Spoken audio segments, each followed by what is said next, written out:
শহর থেকে মাইলখানেক দূরে একটি ছোট্ট গ্রাম। ঝোপঝাড় লতাপাতা জঙ্গলে ঘেরা এই গ্রামের দুপাশে রয়েছে বড় বিল। বিলের উপর দিয়ে বাঁশের তৈরি সাঁকো পেরিয়ে পৌঁছতে হয় এই গ্রামে। এই গ্রামেই বাস করেন সীতেশবাবু।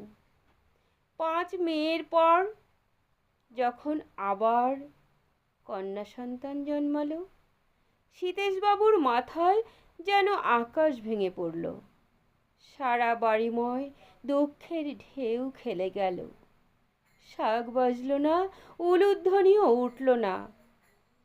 পাড়াপড়শিরা মুখ বেঁকিয়ে বলে গেল, মেয়ে হয়েছে। ছোট্ট মেয়েটি তো জানে না তার আগমন যেন অনাহুত অতিথির মতো। ভূমিষ্ঠ মাত্রই মা মা বলে চিৎকার করতে লাগলো। মা তখন সযত্নে বুকে তুলে নিলেন কন্যাকে। তিনি তো মাতা, জননী, স্নেহময়ী। নারী ছেঁড়া ধনকে কিভাবে বঞ্চিত করবেন মাতৃস্নেহ থেকে?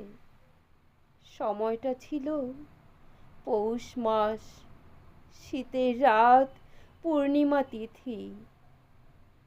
আকাশে তখন গোল থালার মতো চাঁদ উঠেছে। প্রচণ্ড ঠান্ডায় বাচ্চাটি কাঁদছে। মা তার সমস্ত কষ্ট ভুলে আগলানোর চেষ্টা করছে বাচ্চাকে। পিতা কর্কশ্বরে বললেন, তুমি তো মেয়ের মা হয়েছ, থামাতে পারছো না? থামাও ওকে। আজ থেকে কোনোদিন যেন ওর কান্নার আওয়াজ আমার কানে না পৌঁছায়। আমি তো কন্যা দায়গ্রস্ত পিতা, আমার আর কি হবে? ছেলে হলে তবু মৃত্যু সময়ে ছেলের হাতের জল পেতাম, আমার বংশ পরিচয় থাকতো, পূর্বপুরুষেরা উদ্ধার পেত।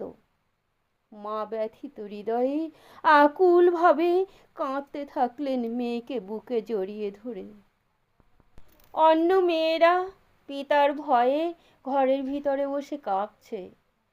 যথারীতি পিতা খেয়ে দিয়ে ঘুমিয়ে পড়ল।